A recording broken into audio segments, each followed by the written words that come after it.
उनके पास कृषि योग्य 9 भूमि थी, 9 land, 3 in Patna, 6 in Gopalganj. Agricultural land 9, non agricultural land 2, both in Patna. Commercial 2005, 1 plot in Patna. Residential plot 2005, 1 plot in Gopalganj. अब भाई ये 9 प्लॉट कहां से आ गया? हाँ, नहीं, non agriculture 9 and agriculture agricultural 9 and non agriculture 2, 11 कहां से आ गया? कमर्शियल भी है, पटना में है। माने हमारे ऐसे लोगों को भी इतनी प्रॉपर्टी बनाने में थोड़ा सोचना पड़ेगा। हाँ, और ये तो जान के मैं 1993 2007 की बात कर रहा हूं। तो तेजस्वी जी कब का डेट ऑफ बर्थ है गुरु? यानी 90 का है ना? तो अगर 90 का है तो 1993 मतलब 13 साल, 3 साल, और 2007 तो 93 2007 के उनकी उम्र कितनी हो गई बताओ? 17 साल। अब 17 साल में 11 property, even before he became a major, 18 साल के पहले। हमारे स्वर्गीय दोस्त सुशील मोदी ने गिव मी दैट बुक। आज मैं उनको बहुत श्रद्धांजलि के साथ याद करूंगा। आपको मालूम है कि चारा घोटाले हो, अलकतरा घोटाले हो, इसमें पिटिशनर वो थे और मैं वकील था। हाँ, संघर्षशील व्यक्ति थे। और एक केस और फाइल हुआ था, बाबू लालन सिंह भी थे। अब देखिए, लालू लीला उन्होंने एक किताब लिखी है, लालू लीला। और इसमें उन्होंने कहा है तेजस्वी यादव की 14 प्रॉपर्टी, ये देखिए सब डिटेल से पूरे परिवार का, इसका कोई कॉन्ट्रडिक्ट नहीं किया गया अभी तक। अभी ना मैं राबड़ी जी के बारे में, जो राबड़ी जी के खिलाफ भी आज चार्ज फ्रेम हुआ है। राबड़ी जी को एग्रीकल्चरल लैंड 3 है, 2 गोपालगंज में, 1 पटना में। नॉन एग्रीकल्चरल लैंड 4 है, नहीं ज्यादा है, सुनिए आप। नॉन एग्रीकल्चर प्लॉट पटना में 4 है, कमर्शियल 1 है ऑल इन पटना, और रेजिडेंशियल 5 है। तो 5, 1, 6, 4, 10, 3, 13। राबड़ी जी करती क्या है भाई? ये सोर्स ऑफ इनकम क्या है? मैं 2 ही पर कॉन्सेंट्रेट कर रहा हूं, क्योंकि बाकी परिवार के लोगों का भी ऊपर भी asset beyond the non source of income चल रहा है ना? लेकिन आया कहां से? और ये मैं ऐसे नहीं बोल रहा हूं, सबके एविडेंस है मेरे पास, क्योंकि आपने खुद फाइल किया है। और मैं एक रोचक बात तो आपको बताना ही भूल गया। ये देखिए, ये है राबड़ी जी का एफिडेविट, जब उन्होंने एमएलसी के रूप में कंटेस्ट किया था तो बिहार लेजिस्लेटिव काउंसिल में। ये तो और भी जोरदार है। अब देखिए,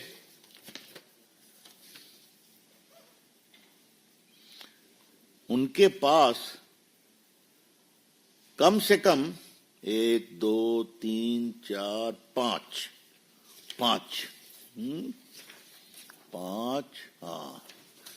5 प्रॉपर्टी है भाई, पावर ऑफ अटॉर्नी। तो ये जो मैंने बताया राबड़ी जी को 11 नहीं, 3, 4, 3, 7, 1, 8, 5, 13, उसके अलावा 5 प्रॉपर्टी है पावर ऑफ अटॉर्नी से, ये उनका अपना है। कमाल है भाई। कौन कहता है बिहार गरीब है ठाकुर साहब?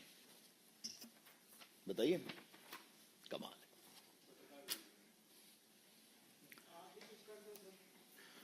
मैंने तो काफी किया, आगे फिर करूंगा।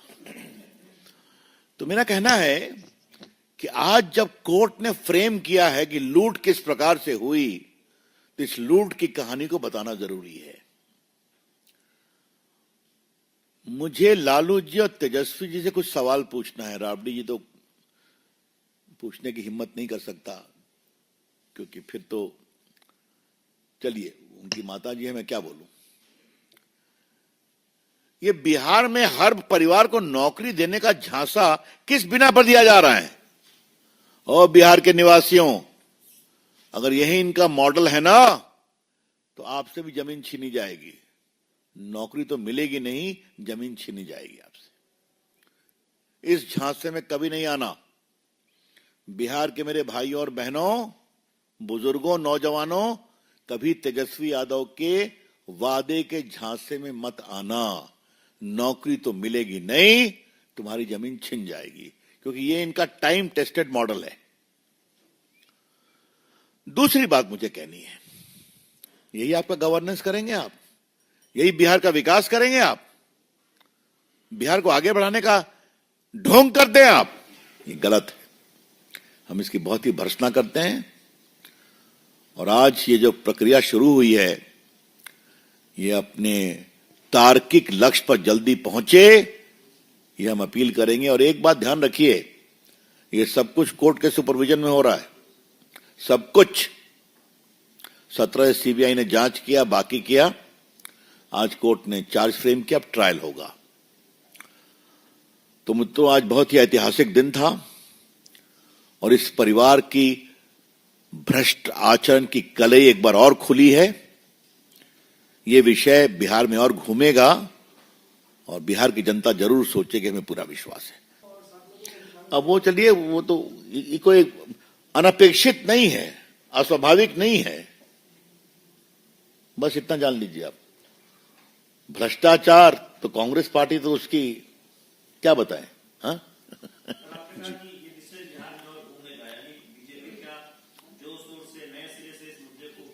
बिल्कुल उठाएंगे। नहीं, पहली बात तो मुझे ये कहनी है कि उठाएंगे इसको, कि ये हैं आपके नेता और उनके पिताजी जो बिहार के मुख्यमंत्री रहे हैं, और आपकी माताजी जो बिहार के मुख्यमंत्री रहे हैं। इनका रिकॉर्ड ही है रेलवे की प्रॉपर्टी को बेचने में मुनाफा कमाना, गरीब लोगों को क्लास 4 की नौकरी देने में जमीन लेना। ये तो सामने है, तो क्यों नहीं उठाएंगे? इनसे ईमानदार शासन की उम्मीद नहीं की जा सकती। और ये बात मैं बहुत जिम्मेदारी के साथ कहना चाहूंगा, उन्होंने अपने समाज के लोगों को भी नहीं छोड़ा। जो डिटेल्स आपको हम देंगे, उसमें इनके समाज के लोगों से भी जमीन ली गई। और जो पूरा प्रॉपर्टी आई है, ये किसी गैर परिवार को भी नहीं दी गई है, सब परिवार के लिए। हाँ हाँ, राहुल गांधी का सवाल है, विदेश से आ गए क्या राहुल गांधी? हमको किसी ने बताया कि बिहार की समस्याओं के निराकरण के लिए बगोटा गए थे, तो हो सकता है वहां से आ गए होंगे। उनको जवाब देना पड़ेगा। सर तो आप करते हैं, वो तो सुप्रीम कोर्ट और जनता ने रिएक्ट कर दिया, लेकिन जो सर का तुलना जो भ्रष्टाचार है, उसका जवाब देना पड़ेगा आपको, बिल्कुल देना पड़ेगा।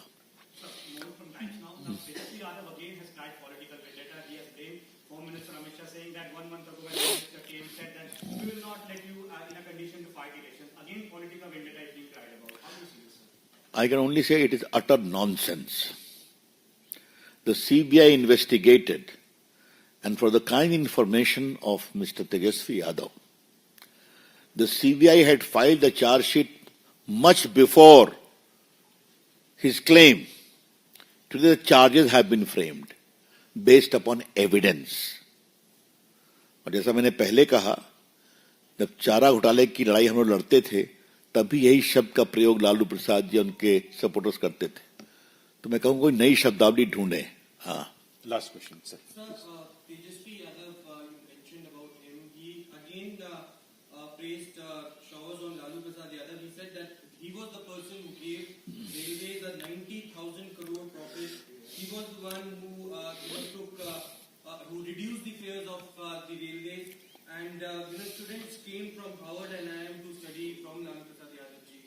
I am only telling you, the son is bound to appreciate his father. I don't wish to go into it. But the son should not gloss over the corruption of his father and his own corruption. Sir अगर बात करें sir Durgapur की में जो घटना घटी rape की जो घटना घटी उस पर स्वागत राय है टीएमसी सांसद उनका कहना है कि पश्चिम बंगाल जो है वो महिलाओं के लिए सुरक्षित है लेकिन उन्होंने महिलाओं को यह सलाह दी है कि देर रात न निकले पुलिस हर एक जगह जो है वो नहीं जा सकती गश्त नहीं कर सकती। ये तो उनकी नेता ने ममता जी ने भी कहा है। इससे बड़ा देश की बहनों और बेटियों को अपमान हो सकता है क्या कि मतलब आप घर में बंद रहें, हाँ, और एक महिला मुख्यमंत्री की पुलिस अत्याचार करे और कार्रवाई नहीं करे, क्या मतलब है इसका? इससे बड़े शर्म की बात कोई हो नहीं सकती। आखिरी सवाल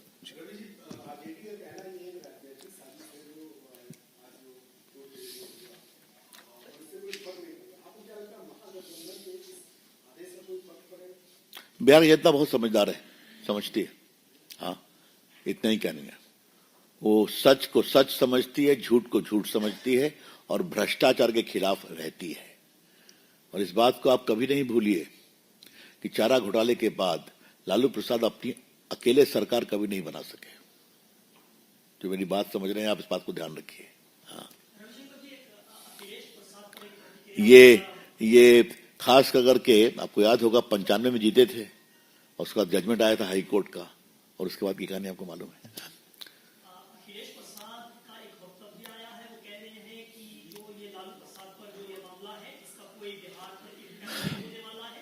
ये भारतीय जनता पार्टी की पॉलिटिकल जो है एक तरीका है कि वो ईडीआई सीबीआई का इस्तेमाल इस तरह के कामों में अपने पॉलिटिकल ओपोनेंट्स के लिए करते हैं। बीजेपी के प्रवक्ता पटना में है ना, जवाब देंगे उसका। यहाँ गुरु जी हैं, जवाब देंगे। ये तो हमेशा स्टैंडर्ड मॉडल चलता है, कोई इसका वजूद नहीं है। हाँ,